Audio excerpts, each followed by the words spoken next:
зарифбой побанди тамошои орази зебоии ситорабону будам ва ҳамроҳонам.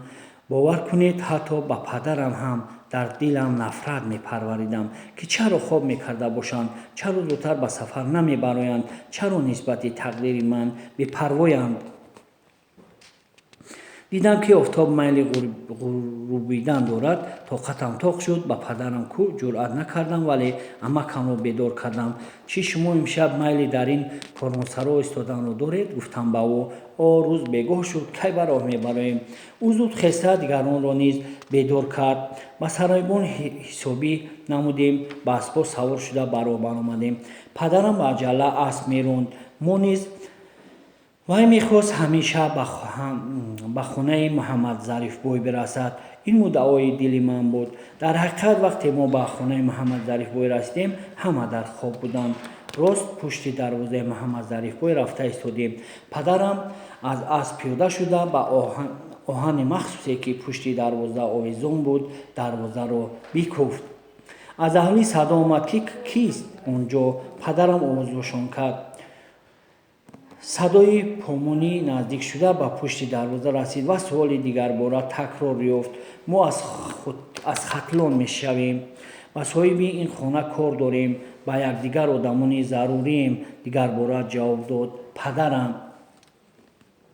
ҳамин дам пушти дарвоза ҳанӯз маҳкам каси дигаре пайдо шуд ва кӣ будани моро аз ӯ пурсид. шахси аввал аз хатлон буданд ва соҳибхона зарурат доштани моро ба ӯ фаҳмонда дод.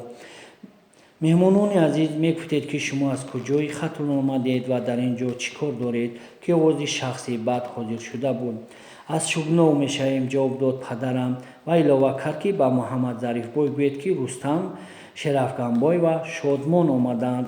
хулос баъди пурсупоз зиёд дарвоза нимроғ шуда ва шахси дуюм наздамон омад. ӯ дар тан курта, эзор сон ва дар пой калӯш дошт, ки аз дороияш шаҳодат медод. ӯ танҳо падарам саломи дастӣ кард. бо дигарамон синчаконона нигаристу маҳтобшаб буд. афсӯс хурд, ки ягон тоамонро намешиносад. Муҳаммадзарифбой куҷост, ки мебаромаду моро мешинохт? пурсид падарам. Муҳаммадзарифбой нест, оҳи сар кашид он мард. бо аҳлу оилааш нест. акнун дар ин хона мо зиндагӣ дорем. баробари шунидани ин суханон ҷон аз дасту поям баромад. мадор дар танам намонд. сарам чарх ва чашмонам сиёҳ заданд. худро дар рӯи замин ба зур нигоҳ доштам. агар ҳамроҳонам ва он мард намебуданд, ба тамоми овоз навҳа мекашидам. хайрият шаб буд ва ҳоли зорамро касе пайхас намекард.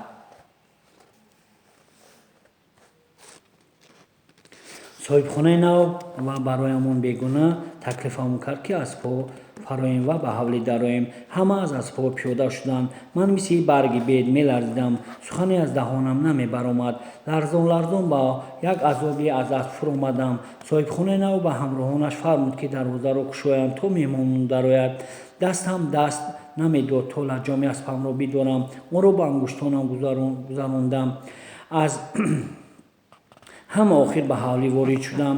ҳамроҳи соҳибхонаи нав шояд хидматгор буд. баъди даромадан мо дарвозаро зуд маҳкам кард. ман дурусттар нигариста аҳволам пай бурд. лаҷомро аз дастам гирифта, намедонам аспамро ба кадом тараф бурд.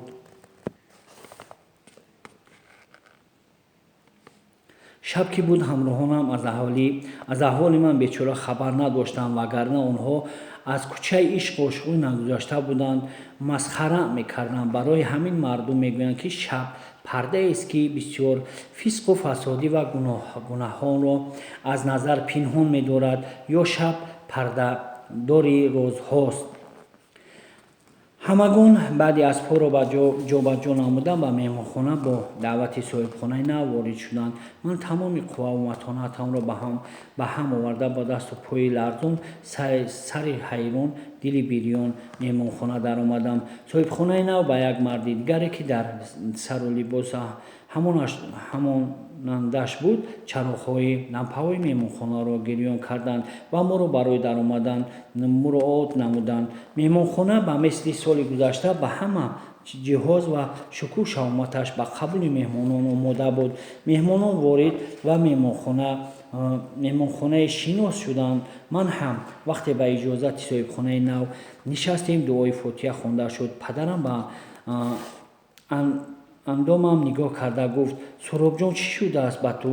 Рангу пахтавор сабсафед шудааст, лабонат меларзанд, чашмонат аз косахонаи сарат чӯкида баромадааст.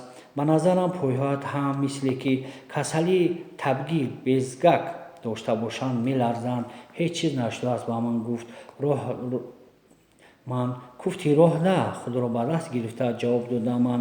Ба ҳар ҳол рӯи он курпача дароз кашида садоқи каме ба болин мону дам бигир. Агар ба бой-бобо маълул наояд, бароямон як коса оби хунук мефармуданд. Ба соҳибхонаи шунавонида гуфтам: ба падарам Муҳаммадхоҷа ба ҳамроҳаш хитоб намуд соҳибхонаи нав: ба бачаҳо фармо ки як кӯза оби хунук ва як коса биёранд. Он мард ба зинаҳои ба ман шинос поён фаромада рафт. Дере нагузашта ду писари 16-17 сола, яке дар кит кӯза ёфт, дигаре дар даст косаву дар таги кашаш дастархони нонпечун ворид ба меҳмонхона гардиданд. Бачаи дасторхондор дастархонро наздик ки меҳмонон гузошт. Бачаи кӯзадор бошад, кӯзаашро аз кит озод гирифта, рӯи курсие ки дар тарафи рости дари даромадгоҳ меистод, ниҳод. Соҳибхонаи нав дастархонро пеши меҳмонон кушода паҳн намуд. Сипас худаш поёнтар нишаста гуфт: Хайр, меҳмонони азиз, мана ба ҳавли мо қадам ранҷа фармудед. Хуш омадед. Ҳар қадаматон болои дида. Дигар соғу саломат ҳастед ми?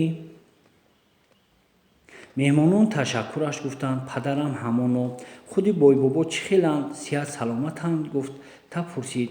Шукр, дар паноҳи худо гаштем, ҷавоб дод соҳибхонаи нав. Пас аз пурсупурс яке аз он бачаҳо косаро пурёб карду назди меҳмонон омада хитоб намуд: Меҳмонони азиз, кӣ иштиёқи оби нӯшидан дорад? Ғайри ман касе майли обнӯшӣ накард. Ман ба хотири иззати калонҳо аввал каме таваққуф намудам. Пас он аз дасти бача кӯзаи пуроби сафолинро гирифта гоякборагӣ дам кашидам. Ба вуҷуди ин ташнагиам нашикаст ва тафсам паст нашуд. Хоҳиш кардам ки боз як коса об диҳад. Суробҷон, гуфт Шерафганбой, медонам ки аз роҳи дур омадаем, лекин биё обро кам бинӯш. Оби ноомӯхт мабодо обгардишат накунанд. Ин кас рост мегӯяд. Гапи Шерафганбойро об дод соҳибхонаи нав. Қоида дар ҷою иқлими нав одам аввал як обозӣ карда мегирад, баъд об менӯшад. Дар он сурат одам обгардиш намешавад. Дигарон ҳам ба суҳбат ҳамроҳ шуда гуфтанд ки одамони кӯҳна ба ҷавон ҳамин гуна маслиҳатҳо медоданд. Бо вуҷуди ин ман косаи дуюми обро низ нӯшидам, вале бо ҳис кардам ки дилам чун дар танӯри оҳангарӣ месӯзад. Дилам ҳеҷ таскин намеёфт. Чунин мегуморидам ки ҳозир ё андактар аз ҳуш меравам ва оғоз мекунам ба ҳазёнгӯӣ, ё ки девона мешаваму чун Қайси Маҷнун миёни бозору растаҳои қубодиён Ситорабону маро надидед гуфта мегардам. Чунки аз қиссаи Лайлию Маҷнун воқифият доштам. Асарҳои Ҷомиъу Ҳилолиро хонда будам. Ин асарҳо дар ёдам монда буданд. Дар ин соатҳои бароям даҳшатовару маргзо зуд ба хотирам мерасиданд. Ҳамин тариқ рӯи курпача як паҳлу дароз кашидам. Шояд ҷисму ҷонам ба ин сохтану пухтанҳо одат кард, ки худро андак беҳтар ҳис кардам ва хеста дар ҷоям нишастам. Писарбачае ки ба меҳмон чой кашида медод, ба ман низ як пиёла чой дод. Падарам гуфт ки аз қандалоти рӯи дастархон даҳон ширин кунам. Як пора қандро ба пиёлаам андохта нӯшидам, вале қандчой дар комам заҳр буд. Падарам аз соҳибхонаи нав сабаби аз қубодиён кӯч бастани Муҳаммадзарифбойро пурсид. Ман ба тамом гӯш ҳуш шудам. меҳмонони гиромӣ қадр, гуфт дар ҷавоб соҳибхонаи нав: шумо аз роҳи дур омадед ва хаста ҳастед. ин шаби ялдо нест, шаби баҳор аст. Ягон соат хоб мекунед ё не, ки рӯз мешавад. Фирории Муҳаммад Зарифбой қиссаи дуру дароз аст. нақлаш дар як-ду шаб тамом намешавад. Чунин мегуморам, ки шумо ба Қубодиён чанд рӯза омадед ва лутфан дар хонаи банда мемонед. Биёед ҳоло истироҳат бикунем. Қиссаи Муҳаммад Зарифбойро пас он ба фурсаттар нақлатон мекунам. бо мо бошед.